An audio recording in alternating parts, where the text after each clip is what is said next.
Welcome, everyone, to season 2 of Tuesday Talks with FEO. And I am thrilled that you have joined us for the launch of our new season and to hear what our CEO, Dave MacNeil, has to say. Dave, thanks for joining us yet again. Happy to be here, Deb, and everybody. It's nice to see some familiar faces. Yay, it's great. So first, I wanted to introduce you to the new format. We're pretty excited about this. Based on feedback that we got from you, we are going to continue this particular Tuesday Talk format with me, and we'll continue to share industry insights, adapting to the ever-changing world of live events and festivals. But what we've added is two new series. It's Reconnect, which is going to be led by Louise Jackson from Tourism Barrie and Louise Jackson Media. This is going to be a series of discussions with various professionals from the event industry to learn what they did to reconnect with their audiences and community and what their plans are for the future. So we're pretty excited about that. And we've also added Supply and Demand with Kyle Sipkins, founder of InCirc. So Kyle will host a series of panel discussions with suppliers representing different areas of festivals and event industry, and discover what you'll need to know when planning your events for 2021 and 2022. And he really wants to have a discussion about how you can work together to rebuild Ontario's diverse landscape. So that's what's new with Tuesday Talks with FEO, and we hope you will be joining us for the series throughout September, October, November, and December. So, Dave, let's get to you. I want to thank you for opening up our series this session, and we have lots to talk about: membership, the interactions you've had with Ministry of Tourism, Culture and Sport, conference, and so much more. So, where do you want to start with this? Do you want to talk about membership? Do you want to talk about the ministry? Yeah, maybe we'll start with membership, but I just wanted to say, it's great to see everybody. It's great to see some events popping up again. They're not exactly what we're used to, but it's nice to see people out gathering, meeting, seeing some live music that we haven't seen for quite a while. I know some of the conditions are still quite tough, and it appears that they're going to stay that way for a little while, but I think we're starting to come out of the tunnel. Not that there's not a lot of challenges ahead still, but, I've been to several events over the last 3 or 4 weeks, and, some really well-run events, some that are sort of teetering on the edge, like everybody, I guess, seeing what some of the restaurants are doing with live music and entertainment and everything like that. So it's good to see people out getting together in some format. Membership, we know it's been another tough year for everybody, and we would really like to thank our friends at Destination Ontario, and we're happy to announce that once again this year we're able to announce introduce a 50% off membership to help all of you, through tough times. We know it's been 2 years of lost revenue. We've been fighting hard with all levels of government to make sure that we're front of mind. We're part of the hardest hit coalition. So, we've been working a lot with our different sector organizations, making sure that everything is front of mind. When events started to open up again, a lot of times it's at a 50% capacity, but that doesn't really relate into being able to cut your costs by 50%. And it's something that we continue to talk with the ministry about, that, just because we're allowed to have half the number of people doesn't mean that we can still realize the revenues that we used to and stuff. So, you would still have to have your whole area. If it's a fenced in or gated area, you'd still have to have all your security. And with the new passport coming out, it's going to be interesting to see how that works. I've been to 2 events that you had to show proof of your immunization so far.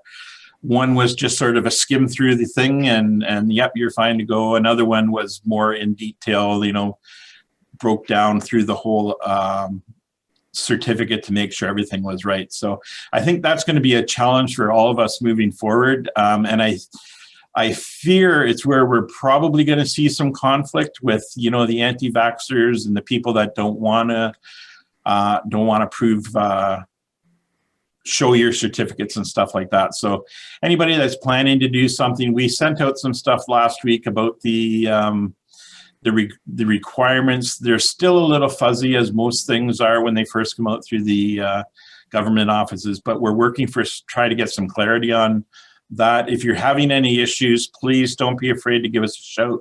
We're happy to bring it up the chain and try to get some answers for you.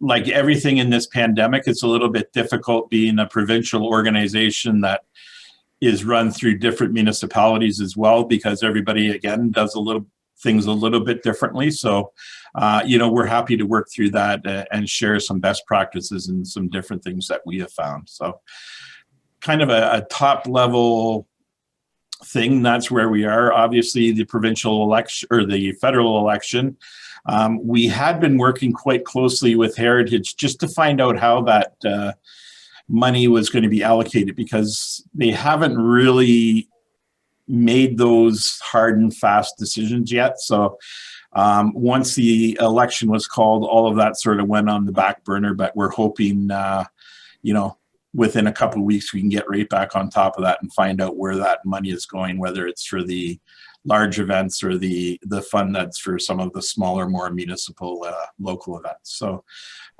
spending a lot of time with the government branches, whether it's Ministry of Health, Finance, just making sure that our stories are front and center. So we haven't had a lot of survey requests out, but we thank everybody that took the time through the summer and fall and last year to continue to answer those things, because that's the kind of information we need to bring our story forward. Great. So you said that you went, and Jay, I noticed that you posted something about going to Paris Fair. Did you get a feel what it was like? Like, what was the energy like for the events that you went to? 'Cause I think it would have been amazing. People were excited to be out, I think. Lots of families. There's two distinct areas at the Paris Fair. There's like the agriculture area, and then there's the Midway Games kind of area. I spent a lot of time at the agriculture area because I was there to watch my niece in barrel racing on horseback. But we did spend some time in the Midway, and it was absolutely like packed. Big lineups, very safe, masks everywhere, even like walking around outdoors. They were wearing masks. They had a sign up at the gate saying maximum capacity 10,000. It was a huge piece of property, so I spread out. I guess that's not that much, but when I saw that number, I thought right away that's a big number. But yeah, and it was 3 or 4 days long, and they had great crowds and great weather. So we've always had a lot of questions about, even if we put things on, will people want to go? And from what I saw, I think there's a real excitement level about getting out of the house and trying to get back to normal and doing stuff with your family. Great, thanks. Yeah, a few events I've been at, Deb. I've been working out in Norfolk County, so I've been to quite a few different winery events, concerts, and again, same as Jay is saying, very sectioned off areas. A lot of the ones down there is once you're in your designated area, you can take your mask off, but you're not, if you get up and leave your table or whatever, you're required to wear your mask. So I did stop into Friday the 13th in Dover, which was an unofficial, unsanctioned event, but the crowds were, it was quite amazing. It didn't have the normal infrastructure that it normally has, but they did have the police presence and washrooms and all of that. They didn't have the normal stages and stuff set up. So yeah, I mean, different types of things. I'm popping into the Norfolk Fair. I was at TIFF on the opening, just my daughter's running one of the venues there. So very different feel there, that not the big crowds and paparazzis and stuff, but again, they've made it quite enjoyable, and it's doing the best with what you can, I guess. Yeah. I went to see Beyond Monet, and it was, yeah, they were very well organized and following all the protocols. So it was really great to see. What about the audience? I'd love to hear how you guys are doing, either now or through this through this hour. We'd love to hear from you what's been happening, just so that we can get some updates. And feel free to put it in the chat, put your hand up, raise your hand up. There's a reactions button at the bottom. And if you click on that, you can put your hand up and you will go to the front of the line and I'll see you and I can call you out. So, and just while we're waiting for some people to jump in there, one of the things, we've had a few people ask us, how come we're not seeing some of our stuff on social media? And 9 times out of 10, the answer is pretty simple, because Jay or I or Deb will go and look on the website and there's no information. The pages haven't been updated. They're not sharing information with us. So the best way for us to help you get some of your information out there through our social channels is to make sure your communications team get in touch with us. Make sure you update our webpage. We'll talk about that a little bit more later, and we'll have a direct call to action for everybody. But for the changing events and the things that are back up happening, share it with us. Jay is great at getting that information out through all of our channels. We're happy to help. We're happy to give up our Instagram page to help you promote your stuff, whether it's in advance, during, or fairly quickly after. So make sure you communicate what you're doing. We know some of you are on hiatus still, and that's fine. But if you are trying something different, whether it's in person or virtual, let us know, and we're happy to share that information. Thanks, Dave. Thanks. And talking about membership, just so you know, Jay sent something out, I believe, but we will be, you will be seeing invoices come out for renewing your membership with a promo code for your 50% discount on your membership for this year. So it's going out tomorrow morning. It's going out tomorrow morning. Okay. And Pinky will be sending things out tomorrow as well, the invoices out as well. So that's great. Wonderful. So anything you want to talk about membership? Okay, Labor Day weekend, Sharon. Visited Kingston, wonderful street festival, well attended, all wearing masks, felt very safe. Oh, that's great. Thanks for sharing that, Sharon. So Dave, on membership, what's new and exciting that you want to share with us on that end? We're in the midst of rebuilding. Obviously, our events guide has taken a hit with all of the events being canceled, and so we're working with a company to redo and create a really vibrant digital presence for our events guide. We're just in the development stages. Jay's got a meeting on Friday and Monday to start going over databases. It'll be really important to watch for notes from us, because we're going to ask you to get in there, get your current information. There's lots of new ways to promote your event, whether it's through video, for interconnectivity on social media. It's a much improved product. And we're just getting to that point where we're starting to be able to see what it's going to look like. We've had some feedback from some people that in the past that we've incorporated some of those events and some of those features into the digital guide. Again, we're really hoping that once that note comes out, take the time to update your information, get your pictures on there, get your video, make sure your social media addresses and everything are up to date, so that we can help you share the information. There's a lot of cool features that I think you'll be really happy to see. And do you anticipate a launch date? Is it like 3-4 months away? I would hope sooner than that. Obviously we want to be able to launch it in the spring when the bulk of things start to happen. But it's our hope that, probably within 3 months we'll have it up and running, so that people can play with it and start to see what it's able to do and how they can work it into their marketing plans. I think that right now the hard work is done, because all of the background stuff is built. It's the shell and the marketing piece that we're working on right now. So. Okay. Gina shared, have you heard anything about indoor event capacity? We run indoor events, and the last I heard was maximum of 1,000 people inside or based on the hall capacity limits. Yeah, and that's the same as we're hearing. I think we're starting to see some of the concert spaces come out with bigger crowds, but I think I'm hoping we're not going back into a lockdown or something. But I mean, the numbers are going up, so I mean, the indoor stuff is still going to be difficult for a little while.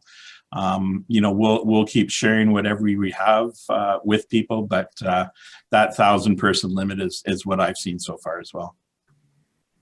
Great, thanks. Kyle, did you want to speak to this instead of me reading it out? Yeah, sure. I guess that's a lot to read. But yeah, I was part of a few events over the last few weeks. And I think I see Lisa DeBoer might be on the call. I was part of Lucan Summerfest, which was great. It was just like a nice zoned out area. So instead of, they weren't able to do Bacon Fest this year, but they had a great community event. There was lots of space, food trucks all around the space, some vendors. Spacing wasn't an issue at all. Port Credit BIA also had their Classic Car Thursdays return, which is great because it's spread out throughout the entire east side of their BIA, with lots of cars showing up. And again, lots of spacing, music set up throughout the BIA. And then I was just in Quebec over the weekend for Chapeau, my first time at a busker festival there. And they already have a vaccine passport in effect, even for outdoor events. But audience members just would book tickets for each show in advance, and it was free, but you also had to put in your vaccine passport information, I think. And then each space, there would be someone checking tickets and your vaccine passport at the gate, but it still moved through pretty effectively. And yes, the last event, so the one in Quebec, people did book tickets online in advance. It was, like I said, it was free. It didn't cost anything, but it was just a way of you reserving a spot so that they could manage crowd size and that people did have their vaccine passport information in advance. So it just sped everything up, and then it would just move through a quick lineup, and then each stage area was zoned out with an entry point. But it still went through pretty quickly and easily. And I've been watching, Jay, is it the Uptown Shuffle that we have on? Southside Shuffle? Southside Shuffle and Blues. Yeah, they did an Instagram takeover last weekend. It was unbelievable. Yeah, so I mean, for somebody that's looking for some outdoor ideas and stuff, I mean, they had some great photos on how they had sectioned off the different areas and stuff like that. And it looked like a really well-run event. And talking about sharing information with us, not only about your events, but if you have any press releases, any good news stories, you need anything, you're looking for entertainers, for your events. I think it's really important to let us know and to get that information out there as well. I don't know, just something about what Kyle and you said about the Southside Shuffle made me think of that too. Just keep us informed of what's going on, and we'll share as much information as possible. Yeah, because it's a good opportunity to see what others are doing and try to incorporate it into your plans as you're coming out of it as well. So yeah, cool. So this looks like it's going pretty fast, everyone. But conference, you wanted to talk about conference, and So where are we headed with that? Yeah, so I mean, we have Niagara Falls booked as we did last year, but we had to go virtual. It's the end of February. I'm hopeful that we'll have an in-person element, but I think the verdict is still out. Interesting to see what happens with TIO and with the OBBIA. They're doing a combination of virtual and in-person.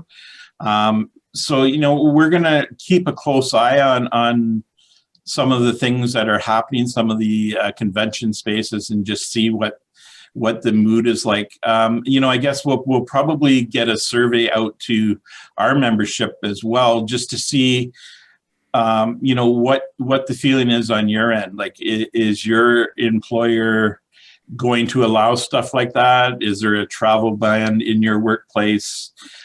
So I think we still have a little bit of time and need to figure out what the membership is really keen to do.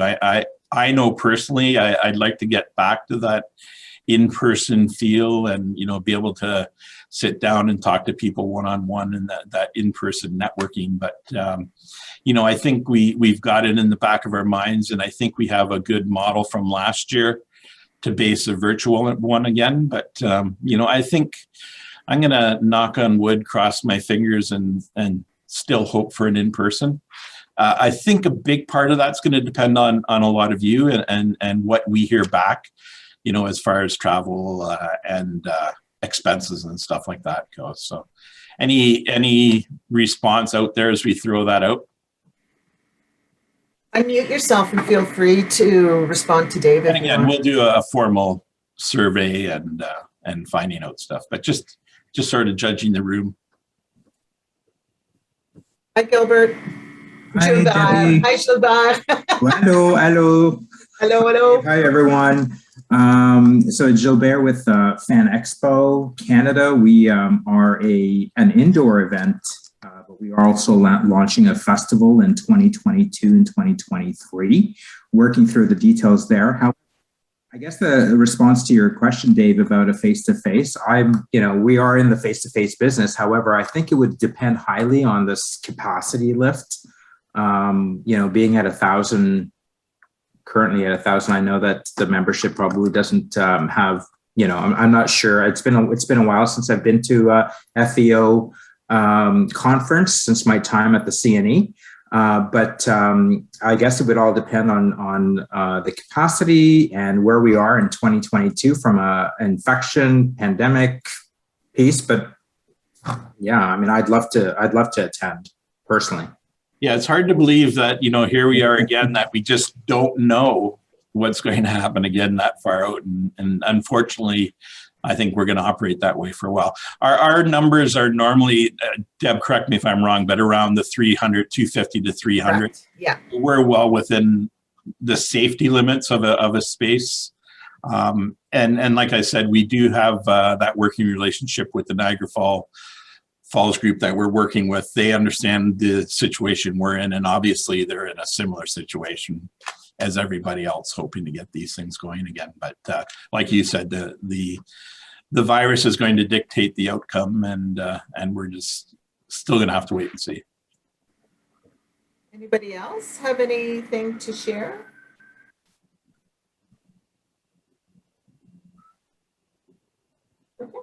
So one of the other things, Deb, I'm working on, and I know you and Louise and Kyle have your sessions, but I've been working on sort of with the municipal group, and I'd like to, hopefully starting late October, early November, is highlight municipalities. And what I'd really like to do for those of you that are in the municipal sector is, I'd like to be able to get your mayor, your events person, your BIA people, and just really be able to highlight some of the communities around Ontario and some of the things you do, and just, have it as sort of a show and tell and really showcase some of the great things some people are doing.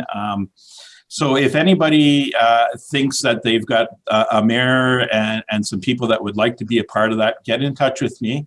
I've got a few people lined up to kick it off, but we'd like to do at least one a week for, starting in late October, November, just, and again, that opportunity to showcase what you do throughout the year, how you work together with, whether you have, how you work with your RTO, with your DMO, with your BIAs and everything else. So an opportunity to showcase your community, some of the things you do different, some of the things you're proud of and want to share with others. Because I always find it's those sharings of ideas that really spark the juices in others that, oh, that's something that we could do here, or we could take it a different road and spin it out a different way. So we want to share some of those stories and really hear firsthand from, and I think it's important to have the mayors involved to really hear from them what community means to them and how festivals build communities, how festivals bring people together, and the importance of that, especially now that we've been without them for the better part of a year and a half. I think people are, in one respect, I think there's some people that are apprehensive to get out there again. And on the other hand, you've got people that are sort of on the edge of the seat, can't wait to get back to what was normal or what the new normal is going to be. We've had some comments, Dave, that, oops, my screen just went away on me. So Carrie said, Carrie and Kyle both said they really like that idea. And Carrie said Mayor McNamara from the town of Tecumseh would be happy to participate. So Lisa DeBoer said Lucian Bibula would be interested in that. My mayor would participate as well. So that's great, Lisa. If Jay posted Dave's email, if you could reach out to Dave and let him know that's one thing I'd really like, is to have one point of contact that can help me get the right group of people involved there. So that this is perfect. And we'll send out a separate note to that as well for others that aren't on the call. But that's great, because like I said, I've got 2 or 3 lined up now. With what we've just got here, we've got another 2 or 3. So we've already got 6 lined up. That's great. There was something I wanted to say, and I can't remember what it was. I have to start learning to write that down. I know what I wanted. Kyle, do you want to speak just a little bit like Dave did about his wanting to talk to mayors? I'd love you to talk a little bit about supply and demand, our conversation, and what you're going to be doing so that people can know what they can expect. Yeah, absolutely. So coming up, and I think right now we have about 1 a month on the last Tuesday of the month. You and I had a conversation that with some of the events that are coming back, and with the constant changing landscape in Ontario, many things were having to come back very quickly. So event organizers, municipalities, BIAs were maybe having to reach out to suppliers and their usual contacts with a moment's notice, like whether it's a couple of weeks, or I had one client reach out to me that an event that started on 9 a.m., they called me at 10:30 and said, how soon can you get here? So it was really an instance of suppliers, after maybe an 18-month hiatus, being in high demand. And it's possible that some of these suppliers may have had a change in their business, in how they have to operate, in what they have available, or whether or not that's enough lead time for them. So I think we had a really great conversation about the fact that this would happen to many different aspects of the industry, in terms, not just entertainers, but in terms of like tent suppliers. Maybe their tents are tied up with pop-up vaccination clinics. So it was maybe a great opportunity to really connect suppliers to organizers and to their usual clients, to have a conversation about what it is that we can do to work together and make sure that everyone's prepared in the time that they have. What is the usual lead time that they have? What can we do to work together to make sure that events come back strong in the next 6 months and into next year, to really bring back those festivals and events that make Ontario such an incredible place to visit, and for communities to come together. So it's going to be, I think, a great opportunity. We already have the first one lined up with 3 awesome suppliers. I'm trying to remember. I think we have Brant Matthews. Talent. Yeah, Brant Matthews from Dispatch Talent. We have Ryan from, oh my gosh. Cosmo Events. Yes. And sorry, can you remind me of that? And Jeff Claremont from North Star Fireworks, who does a lot in the drones environment as well. So pretty excited about that. So it's going to be a panel discussion. Yeah, because some of these suppliers have had to shift as well in offering different offerings to bridge that time. Some of them might be operating differently, and some of them, are maybe gearing up to get back to business as usual. So It's going to be a really great conversation, and hopefully everyone can also come with their own questions and ideas as well, because it'd be really great to just stimulate that conversation and get that conversation started towards what we can do to get everyone working together again and bringing back our festivals and events strong in 2022. Yeah, and Kyle brings up a good point. I've reached out to a lot of people, and I've been getting, I've been relocated to a different department. So a lot of our contacts, especially in the municipality and especially in the events world, have been, whether they've been laid off or the departments have been closed down temporarily. A lot of people have been reassigned to the communications teams or the health team. So getting in touch with those people, you have to work it. And like Kyle says, I know a lot of our suppliers have gone on to do different things during the pandemic, span out a little bit. So yeah, lead times and finding all of your contacts. And we're certainly happy to help you out with that too. So if you're having trouble tracking people down, give us a shout, and, we can use our resources to see if we can find people for you too. Great, thanks, Kyle. And just next week, we have Louise Jackson, who's going to be hosting. She's going to be doing a number of different series as well with Reconnect. And it's reconnecting. It's just about how festivals are going to reconnect and re-engage with their audiences and their community. And so we're pretty excited. She's got Tourism Barrie and Kathleen Traynor from Tourism Barrie and Ian Maddock from Theatre by the Bay, and they're going to be talking about collaboration and innovation, a recipe for success. I'm not sure if any of you have seen it, but Louise has sent out, she's traveling the province and doing some things to talk about reconnecting the tourism and all that includes, and she sent us a video, and I can't find it right now, so my apologies, but we'll get that out to you. She was here in the Waterloo region and did something here in the Waterloo region and put something together. So it was really good and fun. So if you're looking to, like the mayor, if you're looking for somebody to work with you to reconnect your community and showcase to the rest of the province what you're doing, get in touch with us and we'll connect you with Louise. The other thing, Deb, I had a good session last week with the team at Reconnect Celebrate Ontario. It was a one-on-one with their teams, just sort of going through some of the challenges and the issues that we've experienced over the last couple of years, sharing some stories that, I've heard from all of you and passed on. One of the things I really drove home is, first and foremost, that we were thankful that they expanded the program.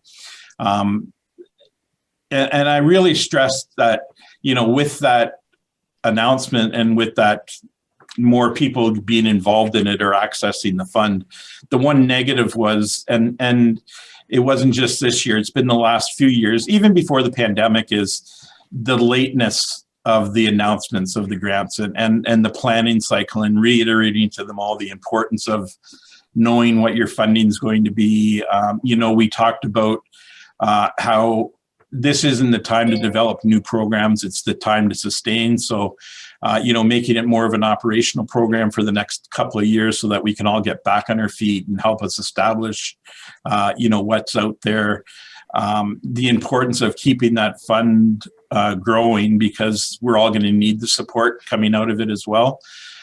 We talked about can you do this a couple times a year instead of just having one application section? Can you do it maybe even by twice a year or something like that, so that events have more time to get in there and hear quicker? I think that's the biggest thing I said to them is events need to hear if they're going to be getting money sooner than they have been. It's been a problem, and I think we may have seen more late summer, early autumn events happening had those announcements come. And again, just reiterating that these festivals don't just happen overnight. They take planning and knowing your finances, especially with the markets that we're in right now. it's going to be important to move it forward. And we've shared that same with Heritage on the federal level, that, this isn't just a 1-year quick fix. This is probably going to be a 3 to 5 year recovery program for all of us. So that's one thing that all of the sector associations together through the hardest hit alliances are really driving home to every minister and ministry that we get a chance to talk to, that it's not something that's going to be an overnight cure. It's going to take a little while to get out of it. So again, if you've got stories and stuff like that you'd like to share, we're happy to be the conduit to bring it forward and make sure that they understand what we're all going through. Thanks, Dave. Anybody have anything? Okay. Dave, do you have anything else? Anything else you'd like to add? And No, I guess the biggest thing is that communication piece. Please, keep that information coming to us. If you're trying something new, let us know. We'll be happy to get that information out. But watch for our new digital guide information coming out. Make sure you get that information in there in a timely fashion so that, we can start to play around with it. We will probably get a couple of groups together to do some testing. So we'll be in touch in the coming weeks to do that and look forward to a good response from everybody. For those of you that have events coming up in the fall and early winter, we're here to do whatever we can to help you out. We wish you the best and are looking forward to seeing some new and different ideas and getting back out and celebrating community again. Wonderful. Jay posted the link to Louise's Explore Waterloo Region video just for you to have it. And Gilbert? I have a question for you, Dave, actually, or Debbie, if you can answer this for us. The relationship with the International Festival and Events Association out of the U.S., can you share a little bit more about that association? I understand that as a FEO member, we have access to that association, but what sort of synergies or alignment do you have with them directly? So it's a program we started 2 years ago, right at the start of the pandemic. So, it's been a 2-year relationship, unfortunately, that we've been just trying to share as much pandemic information as we can. I know they're really hard hit in the States and IFEA. They're having a really tough go of it, and we're doing what we can to support them. As part of your FEO membership, you are automatically an IFEA member as well. And Deb, once memberships are paid up, we give them that list, and you should be getting all of their information, their webinar information, all of their database stuff as well. So we haven't had a real good opportunity to get in the trenches and share some support. They have been helping us with our conferences and speakers and stuff like that. So, we're looking forward to coming out of this so that we can really use the strength of both organizations to really help both of our members. But unfortunately, just as we sort of struck this arrangement, COVID hit. And so it's something that we're going to continue doing. And even with the 50% reduction, we're still honoring the membership as well. And the reason is because we... go ahead. Okay. The reason why I'm asking is because we also have events in the U.S. Across the U.S. and within Ontario and across Canada, and that membership, I have reached out to them, but I wasn't sure what the arrangement was. I've asked a series of questions in terms of how we can sort of support our U.S. festivals and events as well. And they haven't gotten back to me, and I understand that they're probably swamped. But so make sure you get in touch with Deborah, and we'll make sure we touch base with Steve and his team, because as a FEO member, you are a full-fledged IFEA member as well, and you should get all the benefits of that program that right. And what? Sorry, Dave, to cut you off. What they don't do a lot. They don't do what we do, which is promote festivals or events. What they do is they do a lot of education. Networking, a lot of they have a program called the CFEE Certified Festival and Event program that you can take through them. They do weekly webinars. So there's a lot that they are doing. They have an awards program like we have. Their membership is international, though, as ours is provincial. So, but I can certainly put you in touch with Beth, and you can have that conversation with her. I'm trying to get Steve on as one of our guests here to talk about the benefits of IFEA membership. He's just a little, as we all are, swamped with things that are going on during this pandemic. So hopefully, if we don't have him on Tuesday Talks, maybe we can see what we can do about next year. But I'm trying to get him on board. Yeah, it's funny, everybody, I've got a lot of people that rib me, more personal friends, and so, what are you doing at a time like this? Nothing's happening. It's, we've been busier the last 2 years getting this information out and being a part of, it's just incredible the amount of calls and I've often wondered how government works, and I'm pretty confident right now I couldn't work for government. Just the processes and stuff that you go through and the bureaucracy of it all. I think one of the things I found funny is when the minister brought this group of people together of these sector associations, the big thing was that, we're going to cut red tape. Well, almost to a person, we're saying that throughout this last 2 years, there's more red tape than there's ever been. And, instead of eliminating it, we're almost magnifying it. So it's something that we're certainly as sector groups working through to get the importance of streamlining stuff and taking some of the bureaucracy out of it. Did we answer your question? Yes, that's fine. I'll circle back with you, Debbie, on that. Okay. We've got a couple of things to talk about. So yeah. Will do. Thank you. Yeah, you're welcome. All right. If there are no other questions, I don't see any here. Dave, thank you so much for being our opening guest for Series 2 of Tuesday Talks with FEO. Next week is Louise Jackson with Reconnect and talking about collaboration and innovation, or a recipe for success. And then on the 28th, we have Kyle, who's going to be hosting a supply and demand panel discussion with 3 members of our community. So thank you, everyone. Thank you for sharing your information. Thank you for listening, and have a great and safe week, and we'll see you next week. And thanks, and Jay, thank you very much for the background and helping us out. And just for me, a special thanks to Deb and Jay and Pinky for keeping everything going the way it's been going. It's tough when we don't see each other in person, but connecting through Zoom and phone calls and text messages and stuff, these guys have been working their buns off behind the scenes. So thanks to my team and to all of you for working so closely with us. We appreciate it.